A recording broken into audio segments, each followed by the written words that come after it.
안녕하십니까. 이번 시간에는 전 시간에 이어서 지대이론에 대해서 설명을 드려볼 겁니다. 그럼 지대이론이라고 얘기를 하면 당연히 지대가 무엇인지부터 알아야 되는데요. 토지 임대료, 토지를 사용해주고 받는 대가가 토지 임대료입니다. 그럼 토지 임대료를 두 글자로 줄임말이 바로 뭐냐면 이게 지대입니다. 지료라는 표현은 안 씁니다. 그리고 토지 가격을 두 글자로 줄이면 우리 지격이라고 안 하고 당연히 뭐라고 하겠습니까? 지가가 될 겁니다. 토지 소유주를 두 글자로 줄인 말은 지주가 됩니다. 그래서 이제 지대는 어떤 이유로 발생하고 어떤 성격을 띠고 있다라고 주장한 이론들에 대해서 공부하는구나. 그런데 첫 번째, 토지 임대료가 많이 발생하는 토지는 토지 사용료가 많이 발생하는 토지랍니다. 그럼 그 토지는 토지 가격이 높겠습니까? 낮겠습니까? 당연히 높을 겁니다. 높다. 그러면 지대가 높으면 당연히 지가도 높은 게 일반적일 겁니다. 그래서 지가와 지대는 비례한다, 반비례한다. 얘는 비례관계라는 표현을 쓰는 겁니다. 그럼 이번에는 동일한 지대를 좀 더 높은 할인율로, 할인율은 우리가 알고 있는 할인이라고 생각하시면 됩니다. 그럼 좀 더 높은 할인율로 할인하면 할인받고 남은 금액은 작아지지 않습니까? 그래서 동일한 지대를 좀 더 높은 할인율로 할인하면 지가는 낮아진답니다. 그래서 지가와 할인율은, 토지 가격과 할인율은 반비례 관계라는 표현을 쓰고, 우리가 허프의 확률 모델, 컨버스의 분기점 이론, 그리고 레일리의 소매인력 법칙에서 죽어라 했던 내용. 분수는 분모분의 분자인데 분자와 분수는 비례관계고 분모와 분수는 반비례관계였습니다. 그래서 반대로 비례관계인 건 어디로 올리고 분자고 반비례관계인 건 분모로 내려줬습니다. 그럼 식을 만들 수 있는데 지가는 짝대기 짝 긋고 비례관계인 지대를 분자로 올려주고 반비례관계인 할인율 이자율을 분모로 내려주면 된답니다. 그래서 지가는 이자 1분의 지대라는 식이 나오고 지대가 올라가면 해당 토지의 지대가 높아지면 해당 토지의 가격은 올라갑니다. 비례관계. 할인율을 높게 적용하면 토지 가격은 그때 떨어진답니다. 그럼 이제 지대를 좌우하는 요소들을 보는 건데 중요한 건 이렇게 표현할 수 있을 겁니다. 어떤 토지의 임대료가 높은지 낮은지를 좌우하는 건 그 토지의 유용성, 쓸모에 달려있다고 보는 겁니다. 그래서 유용성이 높은 토지는 당연히 지대가 높을 것이고 유용성이 낮은 토지는 지대가 낮을 겁니다. 그럼 과거에는 토지에서 뭘 지었냐면 농사를 지었습니다. 그래서 과거에 이론을, 지대이론을 처음 만든 사람은 농작물 생산이 잘 되는 토지가 이때 유용성이 커서 지대가 제일 높게 평가된다라고 주장을 했었을 겁니다. 그럼 농작물 생산이 잘 된다는 얘기는 결국은 토지에 뭐가 높다고 얘기를 하는 거냐면 비옥도라고 얘기를 하는 겁니다. 그래서 과거의 토지 이론을 얘기한 사람, 지대이론을 얘기한 사람은 지대는 비옥도에 의해서 좌우된다는 이론이 분명히 있었을 겁니다. 그런데 현재를 생각해 보면 명동의 땅과 강남의 땅 등이 지대가 높습니다. 그러면 농사가 잘 지어져서 였기 때문인가요? 그게 아닙니다. 농작물 생산이 잘 되기 때문이 아니라 위치가 양호하기 때문이라는 겁니다. 그래서 현재에는 뭐가 가장 중요한 요소냐면 위치가 가장 중요한 요소가 되는 거고 뭘 좌우하는 데 있어서 유용성. 그럼 유용성이 높아지면 지대는 올라가는 겁니다. 도심의 토지는 위치가 양호하니까 변두리의 토지보다 지대가 높다라는 겁니다. 그래서 우리는 지대이론을 본격적으로 공부하기 전에 처음 지대이론 부분에서 주장한 학자는 비옥도를 가지고 설명을 하겠구나. 뭔진 정확하게 몰라도. 근데 그 학자가 욕먹는 이유는 무슨 문제를 경시하겠구나. 위치에 의해서 좌우된다는 이론을 경시했겠구나. 그럼 그 뒤에 나오는 이론에서는 위치가 분명히 중요한 요소가 될 거라는 걸 기억하면서 들어가면 됩니다. 그럼 이제 본격적으로 지대이론을 공부를 해보는 겁니다. 첫 번째, 차액지대설이라는 게 나왔답니다. 그럼 얘는 보나마나 차액이 곧 지대다라고 얘기를 하는 겁니다. 근데 이분이 이제 만든 건데 이분의 성함이 어떻게 되냐면 리카르도라고 얘기를 합니다. 딱 성함을 듣자마자 이분은 국산입니까? 외국산입니까? 외국 사람이지 않습니까? 그럼 이분 농사 짓는다고 얘기할 때 쌀 농사를 지을까요? 밀 농사를 지을까요? 밀 농사를 짓는다라고 얘기를 한 겁니다.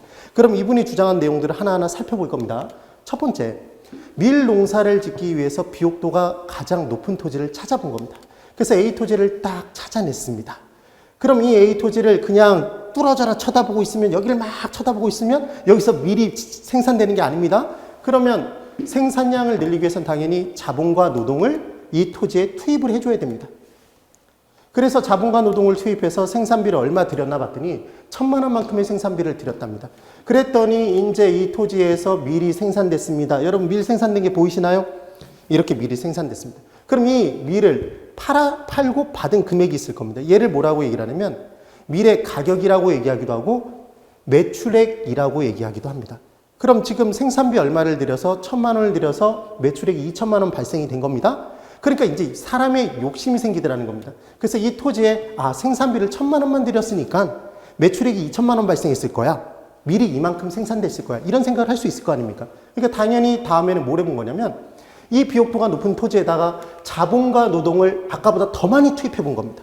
그래서 생산비를 얼마를 투입했나 봤더니 1,200만 원만큼을 이번엔 투입해 본 겁니다. 그랬더니 이제 밀 생산량이 많이 생산될 줄 알았는데 이렇게 생산되지 않더라는 겁니다. 왜냐하면 단위 토지 면적에서 생산되는 수확되는 양은 끊임없이 증가하는 게 아니라 멈춰 서야 될 때가 있답니다. 더 이상 수확량이 늘지 않을 때가. 그래서 얘는 뭐라고 얘기를 하냐면 토지에서 수확되는 양은 그 증가되는 폭 자체가 점점 줄어들다가 더 이상 증가되지 않을 때가 온답니다. 얘를 뭐라고 얘기를 하냐면 토지 수확 체감의 법칙이라고 얘기를 합니다. 그래서 이제 생산비 1,200을 들였음에도 불구하고 매출액은 똑같이 2천만 원이더라는 겁니다. 그럼 당연히 이 사람은, 농사를 지은 사람은 생산비 1,200을 드릴까요? 아니면 1,000만 원만 드리겠습니까? 1,000만 원만 드릴 겁니다. 그런데 이제 비옥도가 아무리 높은 토지에도 자본과 노동을 더 늘려봤자 밀 생산량을 늘릴 수 없으니까 그럼 결국 밀 생산량을 늘리기 위해서는 또 다른 비옥도가 높은 토지를 찾아야 되더라는 겁니다. 그런데 안타깝게도 비옥도가 높은 땅은 한정돼 있어서 이제 어떤 일이 발생하냐면 첫 번째, 비옥도가 가장 높은 토지를 발견해서 농사를 짓는 겁니다. 그래서 두 번째, 자본과 노동을 투입하여 밀농사 시작했습니다. 여기까지 아까 했던 내용의 복습입니다. 세 번째, 비옥도가 아무리 높아도 단위 토지에서 생산되는 밀의 양은 한정돼 있더라는 겁니다. 얘를 유식한 표현으로 토지 수확 체증의 법칙입니까? 체감의 법칙입니까? 예, 체감의 법칙이라고 얘기한다. 체증으로 바꿔서 시험 문제 나옵니다. 그 다음 4번. 그래서 이번에는 비옥도가 높은 또 다른 토지를 찾아다녀 봤더니 안타깝게도 비옥도가 높은 토지는 한정돼 있더라는 겁니다. 그럼 이제는 비옥도가 조금 더 낮은 토지에도 밀 농사를 지어야 되더라는 겁니다. 그래서 이제 어떤 일이 발생하냐면 비옥도가 가장 높은 토지 A 토지였습니다. 근데 이 토지에서만 이제 생산량을 계속 늘릴 수는 없으니까 또 다른 토지를 찾았는데 비옥도가 높은 땅이 한정돼 있으니까 그 다음 토지 B 토지, C 토지, D 토지를 찾은 겁니다. 이제 농사를 지으려고. 그럼 지금의 이 토지들은 점점 갈수록 비옥도가 낮아지는 토지들입니다. 그래서 똑같이 생산비를 얼마씩 들여봤냐면 생산비를 1,000만 원, 1,000만 원, 1,000만 원, 1,000만 원 절대적으로 똑같이 투입해 본 겁니다. 그런데 비옥도가 얘가 제일 높고 B, C, D 이렇게 점점 비옥도가 떨어지니까 어떤 일이 발생하냐면 생산되는 생산량의 차이가 발생하더라는 겁니다. 그래서 매출액이 A 토지에서는 이제 농사가 비옥도가 가장 높은 땅이니까 꽉 차서 생산이 돼서 매출액이 2천만 원 발생했는데 그럼 이제 남는 게 농사 짓고 남는 게 1,000만 원만큼 잉여가 발생할 겁니다.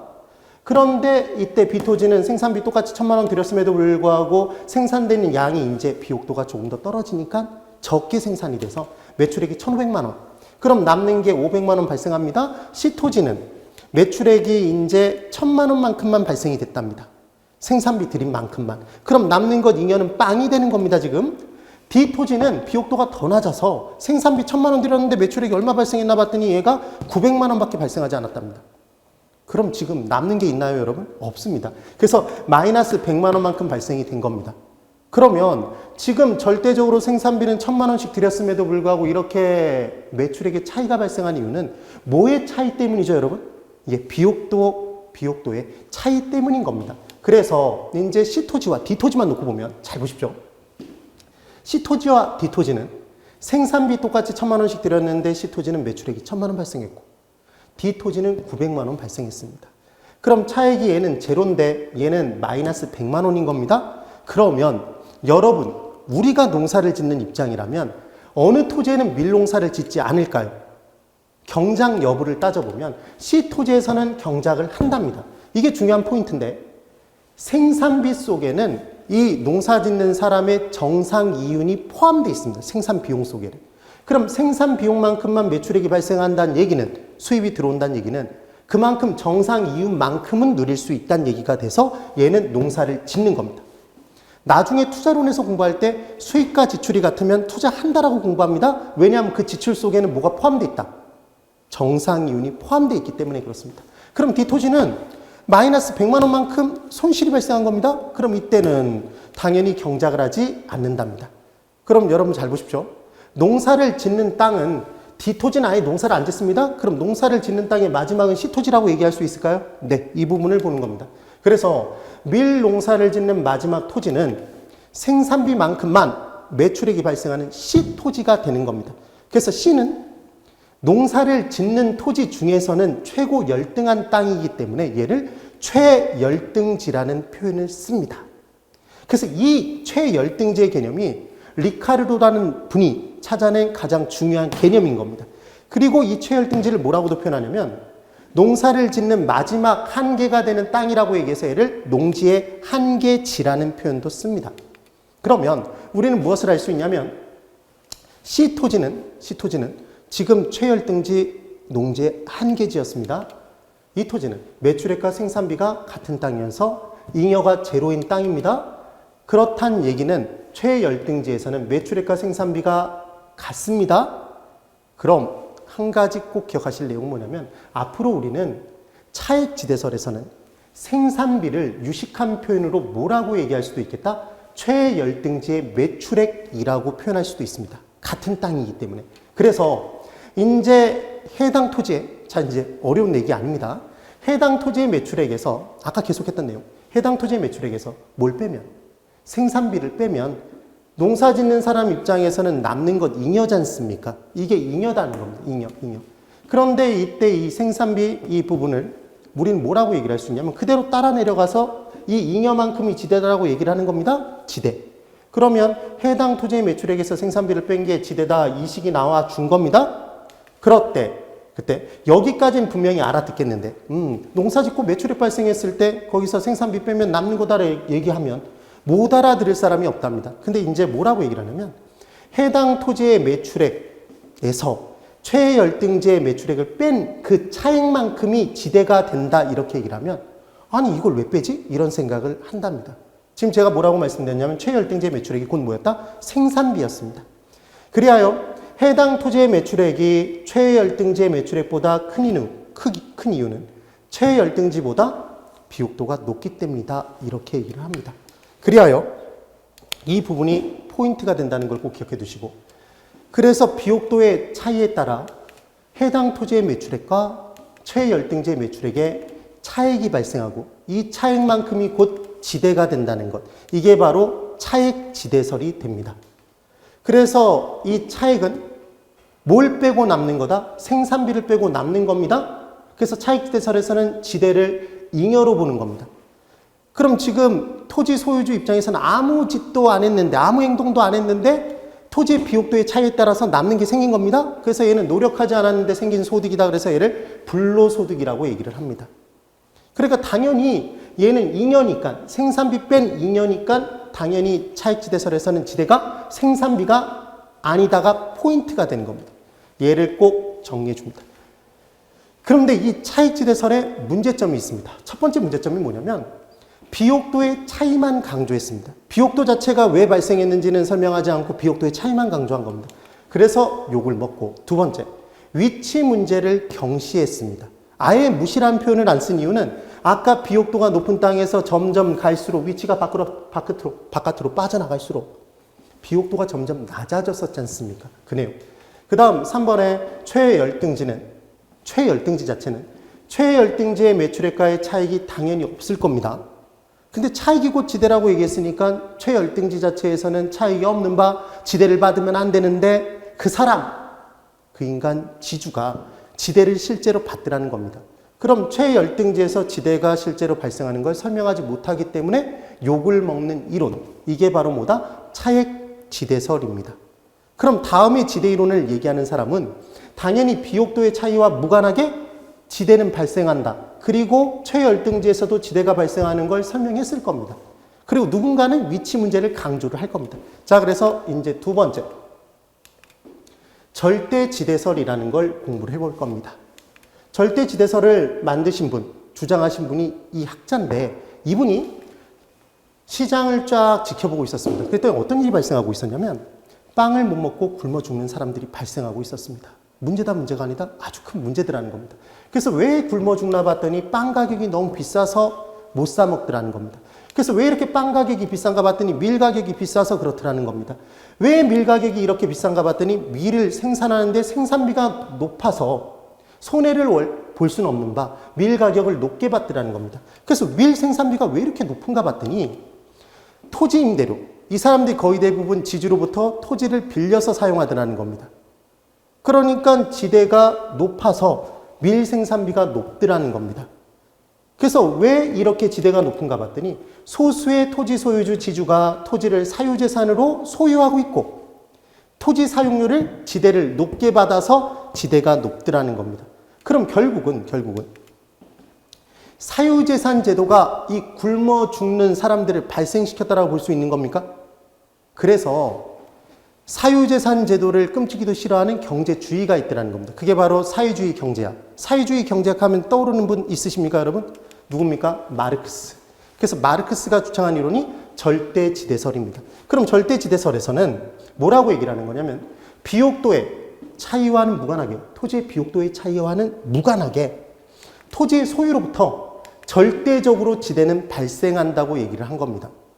그러면 당연히 최열등지에서도, 최고 열등한 땅에서도 뭐는 발생하겠다? 토지를 소유하고 있는 사람은 있으니까 절대적으로 지대는 발생하는 겁니다. 그럼 아까 차익지대설에서 설명하지 못했던 최열등지에서 지대가 발생하는 이유를 절대지대설에서는 설명할 수 있다가 됩니다. 그리고 절대지대설에서 잘 보십시오.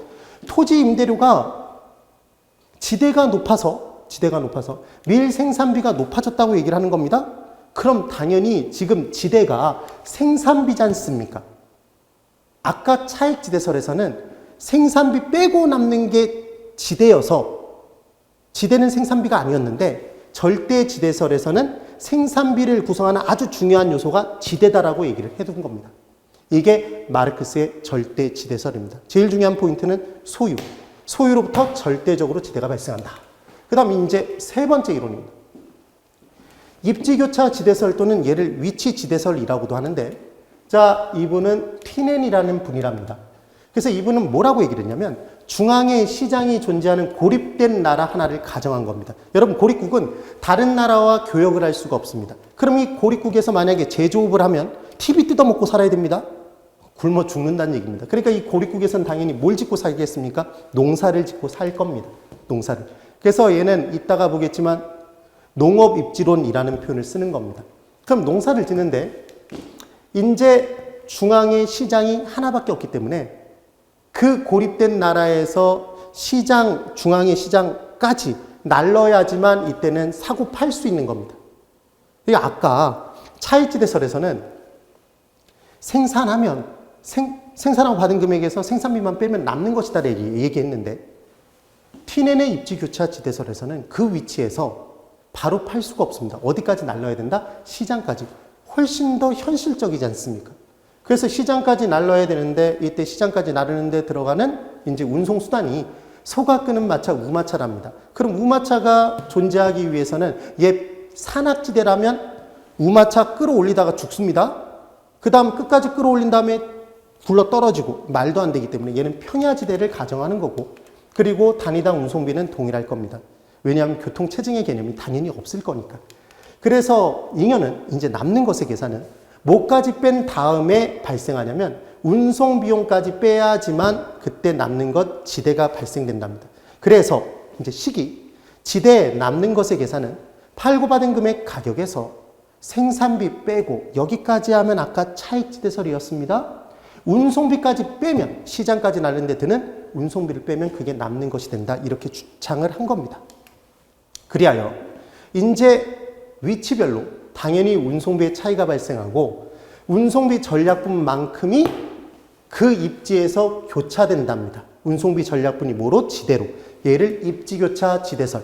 그 다음 위치에 따라 지대가 달라지기 때문에 얘를 위치지대설이라고 표현하기도 합니다.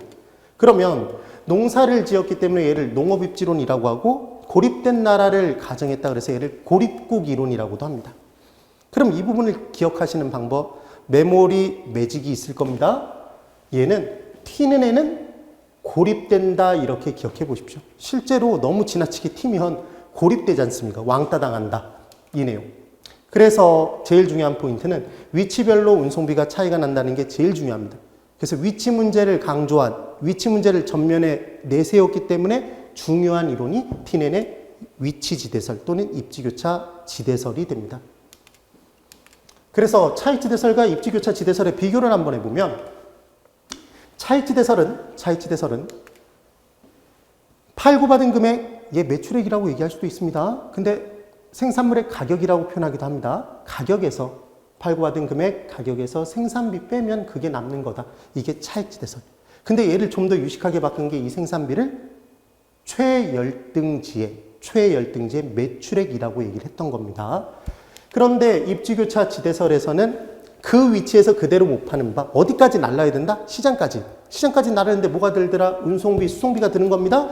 그래서 여기서 뭘 빼면, 운송비까지 빼면 그게 지대가 된다. 이게 차이인 겁니다. 이 두 이론에. 그래서 이제 아예 계산까지 한번 해보면 차익지대설 이와 같고 입지교차 지대설이 이와 같았던 겁니다. 문제에서 이렇게 나와준 겁니다. 해당 토지의 생산물 가격 매출액은 2천만 원 발생하고 해당 토지의 생산비가 1,000만 원, 운송비가 300만 원일 때 차익지대와 위치지대는 얼마입니까? 만약에 이렇게 문제가 나왔다면 이 문제를 보시면서 너무 어렵네 이러실 필요가 없답니다. 팔고 받은 금액에서 잘 보십시오. 차익지대는 팔고 받은 금액 2천만 원에서 생산비 빼면 그게 남는 것 차익지대입니다. 1,000만 원 끝. 그럼 위치지대에서는 이 위치에서 못 파는 바, 바로 그 자리에서 못 파는 바, 뭐까지 빼야? 시장까지 나르는 데 드는 운송비 빼야. 2천만 원에서 생산비 1,000만 원 빼고 운송비 300만 원 빼면 얼마가? 700만 원이 바로 뭐가 된다는 것? 위치지대가 된다는 것. 이것만 안 헷갈리시면 됩니다. 그래서 1,000만 원, 700만 원 이렇게 차이가 나는 이유는 뭐 때문에 발생하는 거다? 운송비 때문에 발생한다는 걸 기억해 두십시오. 왜 입지교차 지대설에서는, 티넨의 입지교차 지대설에서는 운송비의 개념이 발생합니까, 여러분? 중앙의 시장까지 날러야 되기 때문에. 그래야 팔 수 있기 때문에. 지금 그 얘기인 겁니다. 그래서 이제 암기하는 포인트는 여러분 지대 이론이 딱 나오면 이 부분을 꼭 기억해 두셔야 됩니다. 제가 선창을 때리면 후창을 때려 주십시오. 따라해 보시는 겁니다. 지대를 받는 것에 차이가 나니까, 그러니까 누구는 많이 주고 누구는 조금 준 겁니다. 적게 받은 전마, 임마, 금마, 전마 할 때 전마가 입 튀어나오네 이렇게 기억해 두시면 됩니다. 그래서 세 가지를 탁탁탁 튀어내보내는 겁니다.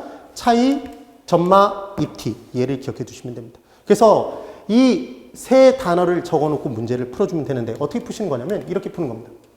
차이, 전마, 입티, 차익지대설은 리카르도, 절대지대설, 마르크스, 입지교차 지대설, 티넨. 입이 튀어나오면 입의 위치가 달라집니까? 입이 살짝 튀어나온 제 입장에서는 이걸 설명하는 게 약간 좀 무한하긴 하지만 입이 튀어나오면 뭐가 달라진다? 입의 위치가. 아까 A 토지, B 토지, C 토지, D 토지 생각해 보십시오. 걔들 똑같이 비옥도의 차이는 발생하지만 절대적으로 똑같이 투입됐던 게 뭐였습니까? 생산비는 똑같이 1,000만 원 투입됐었지 않습니까? 그런데 비옥도의 차이에 따라 뭐는 발생이 됐었다? 잉여는 차이가 났었습니까? 네, 이렇게 적어놓고 문제를 푸는 겁니다. 그럼 차익지대설에서는 지대를 뭐로 본다? 잉여, 불로소득으로 본다. 고로 생산비로 보지 않는다. 이게 고전압파. 그리고 절대지대설에서는 토지의 소유로부터 절대적으로 지대는 발생한다. 비옥도의 차이와 무관하게. 그래서 이 두 이론에서는 위치 문제를 중시 여기지 않았는데 위치 문제를 전면에 내세운 게 티넨의 입지교차 지대설. 지금 이 얘기입니다. 그럼 이제 연습을 한번 해볼 겁니다. 차익지대설 누굽니까, 여러분? 차이, 리카르도. 그럼 절대지대설 전마, 마르크스. 그 다음에 입지교차 지대설 입티, 티넨. 하고 계십니까? 조금씩 생각이 나십니까? 리카르도 딱 뜨면 차익지대설, 티넨. 그럼 입티, 입지교차 지대설. 그리고 토지수학 체증의 법칙과 토지수학 체감의 법칙이 있다. 이 둘 중에 뭡니까, 여러분? 단위 토지에서 자본과 노동을 막 때려 박으면 생산되는 밀의 양이 무한대로 늡니까, 여러분? 그렇지 않지 않습니까? 그래서 토지에서 수확되는 양은 점점 그 양이 줄다가 더 이상 늘지 않을 때가 발생한다. 토지수학 체감의 법칙입니다. 그리고 비옥도가 높은 토지는 우리 공부한 내용에 의하면 무한합니까? 유한합니까? 유한했지 않습니까? 이 개념을 잡아주시면 됩니다. 자, 이제 네 번째로 도시공간 구조론에 대해서 한번 공부를 같이 한번 해보자입니다. 그럼 도시공간 구조론 부분의 내용을 보면 도시가 어떤 이유로 어떠한 모양으로 어떻게 발전되는지를 설명한 이론입니다. 그래서 이제 첫 번째 내용부터 보면 동심원 이론이 있답니다. 동심원 이론. 그럼 당연히 이 이론은 그려보면 무슨 모양일까요, 여러분? 동심원 모양일 겁니다. 원 모양일 겁니다. 그래서 원의 형태로 도시가 확장돼 가는 겁니다. 근데 이 부분에서 중요한 포인트는 이 이론들을 각각을 누가 만들었는지를 좀 기억해 줘야 되는 이론입니다. 이 부분은. 그래서 우리가 사람 이름을 좀 기억해 줘야 될 내용이 크게 세 군데 정도가 있는데 첫 번째가 우리가 공부했던 뭐였냐면 입지 이론이었습니다, 여러분. 그래서 배버하면 비용 이론, 비읍, 배버 이런 식으로 외웠던 것처럼 외웠었습니다. 그 다음 지대 이론에서 차이가 나니까 전마 입 튀어나오네 이렇게 외웠었습니다. 그리고 또 하나 도시 공간 구조론에서 이제 따져본 겁니다. 그래서 동심원 이론은 누가 만들었나 봤더니 버제스라는 사람이 만들었습니다. 이게 가장 유치한 암기 방법입니다. 그나마 정말 말이 안 되는. 얘는 어떻게 기억해 주시면 되냐면 돈 벌어 쓴다 이렇게 기억해 보십시오. 분명히 시험장에선 기억나실 겁니다. 제가 선창 때리면 후창 때려 주십시오. 돈 벌어 쓴다. 네. 그러면 이제 첫 번째 기억. 티넨의 고립국 이론을 적용했답니다. 도시 구조에 도시 공간 구조 이론에 티넨의 고립국 이론을 사용했답니다. 그래서 티넨의 고립국 이론에 의하면 중앙에 시장이 있지 않습니까? 그래서 외곽으로 빠져나갈수록 집가치대 낮아졌던 겁니다. 그 내용을 적용한 이론. 이게 동심원 이론입니다. 이거 뭐라고 함정을 파냐면 티넨의 고립국 이론은 버제스의 동심원 이론에서 출발됐다 그러면 걔는 X인 겁니다. 그래서 꼭 기억하실 건 뭘 기억해 두시면 되냐면 티넨의 고립국 이론, 농업 입지론이 모든 서양의 입지론의 시초, 시발점이라는 걸 꼭 기억을 해주시면 됩니다. 시초다. 그래서 어떤 이론이 티넨의 고립국 이론과 아무런 관련이 없다라고 꼭 못을 박아버리면 걔는 X라는 걸 잡아주시는 겁니다. 사실은. 그 다음 이제 그럼 5개의 지구로 이제 발생이 되는데 중심 업무지대, 전이지대 또는 점이지대 또는 천이지대라는 표현을 씁니다. 저소층의 주거지대, 고소층의 주거지대, 그 다음 통근자 주거지대라고 얘기를 하는데 이 부분 외우는 방법이 있습니다. 어떻게 외워주시면 되냐면 사극 시리즈 1으로 기억해 두십시오. 여러분 왕의 부인은 뭐라고 합니까? 우리? 중전입니까? 그래서 어떻게 외우시면 되냐면 중전 저 고통스러워요 이렇게 기억해 보십시오. 분명 시험장까지 기억납니다. 제가 선창 때리면 후창 때립니다. 중전 저 고통스러워요. 네, 그래서 이 5개를 딱 잡아주는 겁니다. 그 다음 이 이론은 하나의 도시만 가지고 연구를 했답니다. 어떤 도시인가 봤더니 런던이 아니라 시카고시입니다. 기억하시는 방법은 동시몬. 지금 여러분 보십시오. 동시임원 이론입니까? 그래서 얘는 시카고시를 대상으로 연구를 했다. 기억해 두시면 됩니다. 그런데 도시가 발전한 이유를 설명을 했는데 하나의 도시만 갖고 설명을 했다 그러면 얘는 지나치게 단순하기 때문에 일반화에 문제점이 발생할 거 아닙니까? 그래서 지나치게 단순화되어 있기 때문에 일반성이 결여된 이론이 버제스의 동심원 이론이라고 얘기를 합니다. 그리하여 지금 중앙에 중심 업무지대가 있습니다. 근데 이 중심 업무지대는 백화점, 호텔 등의 내용들이 있는 겁니다. 그럼 백화점, 호텔은 주거용, 상업용, 공업용 건물 중에 어디에 속합니까, 여러분? 상업용 건물이더라. 그 다음 전이지대에는 점이지대, 천이지대에는 뭐가 있나 봤더니 경공업이 위치가 돼 있더라는 겁니다. 공장이. 그리고 저소층의 주거지대, 고소층의 주거지대, 통근자 주거지대, 직주분리 결과 밖으로 빠져나가 사는 통근자 주거지대가 되면 얘들은 다 주택이지 않습니까? 고로 동심원 이론은 원은 주상공 모드를 가지고 설명한 겁니다. 얘를 주택만 가지고 설명했다 그러면 X가 됩니다. 그런데 이 이론이 욕먹는 가장 큰 이유 중에 하나가 중심 업무지대부터 시작해서 원 모양이기 때문에 얘가 원으로 확대됐다고 얘기한 건데 실제 현실에서는 얘가 사각형 모양인 경우가 더 많답니다. 그래서 처음 출발 자체가 틀렸다고 보는 거고 또 하나는 모든 방향으로 교통의 발달 정도가 똑같아야 원 모양이 되는데 실제로는 교통이 이와 같이 발달되는 부분이 있어서 이 부분으로 이렇게 확장되다 보면 무슨 모양이 돼버린다? 이거 불가사리라고 대답하시면 안 됩니다. 별 모양으로 발생되더라. 이런 내용까지도 기억해 두시면 이 부분에서는 더 이상 공부할 게 없습니다. 그래서 첫 번째 무슨 이론을 봤다? 동심원 이론을 본 겁니다. 그럼 이제 두 번째 이론은 뭔가 봤더니 선형이론이랍니다. 얘가 부채 선자입니다. 그럼 분명히 부채꼴 모양으로 도시가 발전된다고 얘기를 했을 텐데 누가 만들었나 봤더니 호이트라는 사람이 만들었답니다. 그래서 외우시는 방법은 선호한다 이렇게 기억해 주십시오. 그래서 선형이론은 누가 만들었다? 호이트가. 그럼 얘는 중심 업무지대가 있는데 오른쪽으로 교통망의 축이 발달이 돼 있는 겁니다. 그러면 이 이론에서는 고소득층은 교통의 편리함을 누리고 싶기 때문에 교통망의 축에 고소득층이 위치가 되어 있습니다. 그런데 이제 이 반대편에 뭐가 있나 봤더니 경공업이 이렇게 위치가 되어 있답니다.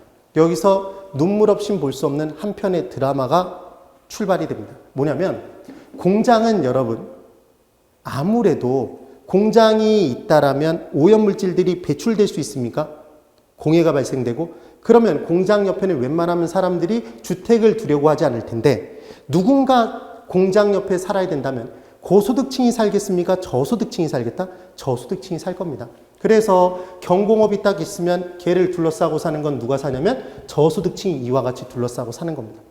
고소득층은 저소득층과 바로 붙어 살아주고 싶지 않기 때문에 누가 완충작용을 하냐면 중소득층이 완충작용을 합니다.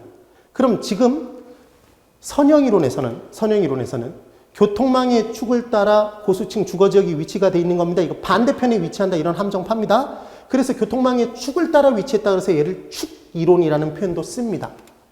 그때 고중 저소득층 주거용 부동산만 가지고 강조를 했답니다. 주거용 부동산만. 그래서 함정을 뭐라고 하냐면 동시몬 이론은 주상공 모드를 가지고 설명했고 선형 이론도 주상공 모드를 가지고 설명했다 그러면 걔는 X입니다. 얘는 뭘 가지고 강조했다? 주거용 부동산. 그럼 여기 경공업은 그냥 받쳐준 것에 불과합니다. 그것도 철저히 고소득층 위주로만. 그래서 이 부분 기억하시는 방법 이거 선형 이론입니다. 그럼 만남을 이건 주거용 부동산을 외워야 된다는 얘기입니다. 만남을 주선한다, 상선한다, 공선한다. 상업용 아니면 공업용이니까 말되는 건 주선한다. 그래서 만남을 주선한다 이렇게 기억해 두십시오. 그래서 문제를 딱 받아들였는데 박스에 주택을 가지고 주택의 발전 과정을 가지고 뭐 설명했다 이런 식의 내용이 나온다면 걔는 뭐로 들어간다? 선형 이론으로 들어가 주십시오. 그다음 이제 이 부분 쫙 펼친 모양이 뭘 닮았다? 부채를 쫙 펼친 것 같은 모양이 됐다. 그래서 얘를 선형 이론이라고 표현하는 겁니다. 그리고 고, 중, 저소득층 그 말은 경제적 이유만 가지고 강조를 했기 때문에 욕먹고 사회 문화적 요인을 간과해서 욕을 먹는 이론. 이게 바로 뭐냐면 호이트의 선형 이론입니다. 근데 아까 동시몬 이론은 식하고 시만 가지고 얘기를 한 겁니다. 그러니까 얘는 좀 더 많은 대상의 도시를 가지고 연구를 했을 겁니다. 143개 도시 대상으로 연구를 했지만 이거 153개 이런 식으로 함정 절대로 안 팝니다. 기억하실 필요는 없는 겁니다. 그 다음에 이제 세 번째 다핵심 이론이 있는데 이 다핵심 이론은 다자가 들어간 거 보니까 하나의 이론이 아니라 앞에 두 가지가 합쳐져 있습니다. 동시몬 이론과 선형 이론이 합쳐진 이론이 다핵심 이론이고 다핵심 이론은 누가 만들었냐면 해리스와 울만 이렇게 두 명의 사람이 만든 건데 이 부분 기억하시는 방법은 기억하는 마법입니다. 마술입니다. 다해 되십니까? 다해 해리스와 울만. 왜 울만 하십니까? 이렇게 기억해 두시면 분명히 시험장 가서 기억나실 겁니다. 그래서 기억에 이제 도시가 다핵으로 발생한다고 했는데 다핵이 발생하는 생기는 요인이 있더라는 겁니다. 그래서 첫 번째 뭐가 발생되냐면 동종업종은 몰려있으면 직접의 이익이 발생하니까 몰리더라는 겁니다. 그리고 이종의 업종은 몰려있으면 이해관계가 상반되기 때문에 흩어집니다. 다른 곳에 또 몰리더라. 얘를 이종업종, 서로 다른 업종은 이해관계가 상반된다. 얘를 분산이익이라고 표현하기도 합니다. 분산해서 다른 곳에 몰려야 된다.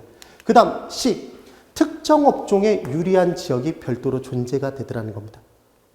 그럼 어떤 특정 업종에 유리한 지역이 있는데 그 지역에 모든 애들이 다 들어갈 수 없는 건 지역의 면적에 한계가 있기 때문에 지가 지불 능력이 뛰어난 애들만 우선 거기에 들어갈 겁니다. 그래서 실제 예를 들어보면 1지역이 있는데 1지역은 A 업종이 들어가기 유리한 지역이더라는 겁니다. 그래서 A와 A-와 A-, 이때 A-가 경쟁을 통해 이 지역에 들어갔습니다.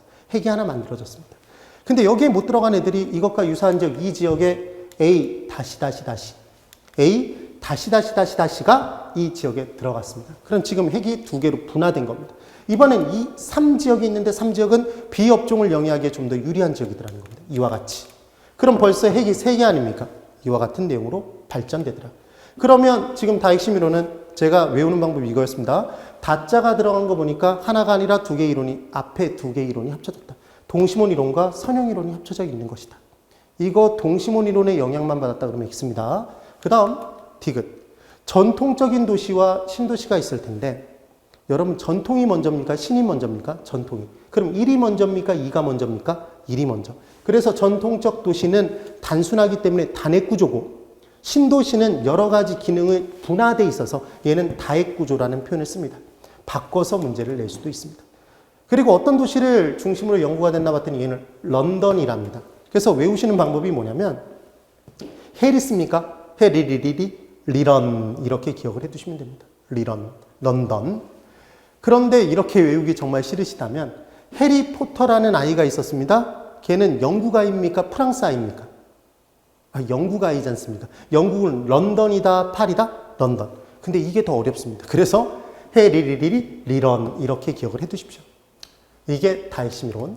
그 다음 이제 네 번째 다차원 이론이라는 게 있답니다.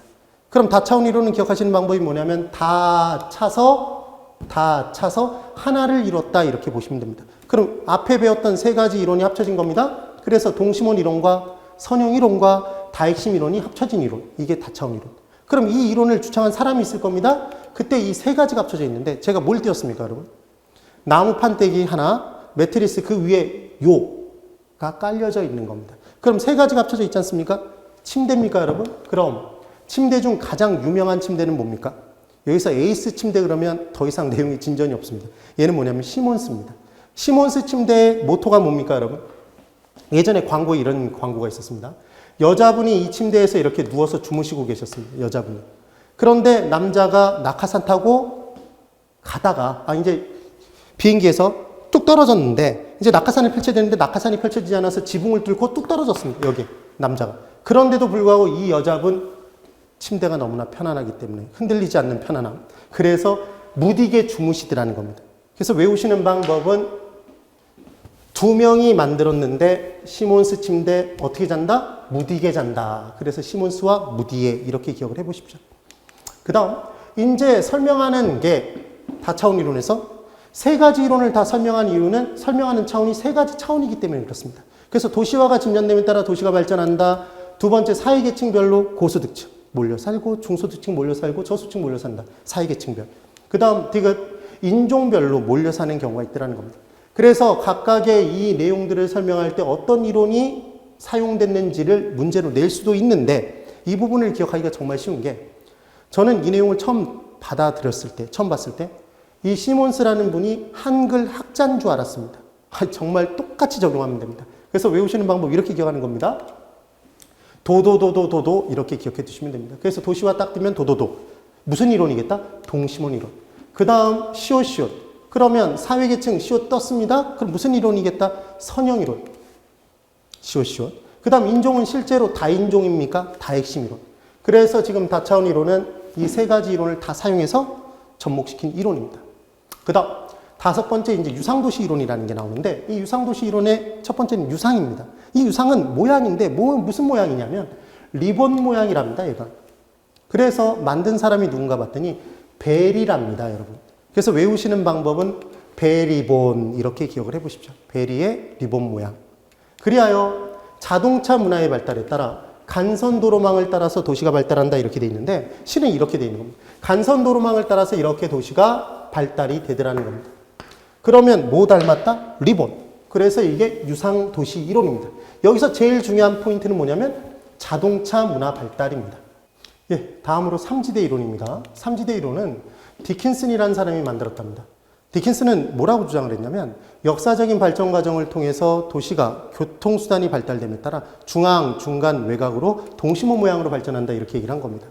그래서 중앙지대, 중간지대, 외곽지대, 중세시대의 중앙지대, 근세의 중간지대, 외곽의 현세의 외곽지대 이렇게 얘기를 했는데 이 부분도 섞어서 문제를 냅니다. 그럼 얼마나 웃긴지 보십시오, 여러분. 중간지대는 왜 중간지대입니까? 중간에 있으니까. 근데 중간이 중앙이 있다 그러면 x지 않습니까?